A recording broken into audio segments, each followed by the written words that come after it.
Я вважаю, що ситуація, яка мала місце нещодавно у приміщенні Хмельницької обласної ради з приводу силового знесення турнікету та розтрощення будки,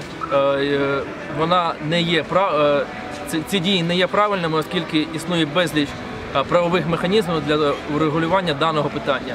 Будь-які дії вандалізму, так званих актів чи акцій непокори, або як їх ще можливо назвати, вони не містять конструктиву, вони підбурюють суспільство і підбурюють громадян до неправомірних дій і неправомірних вчинків.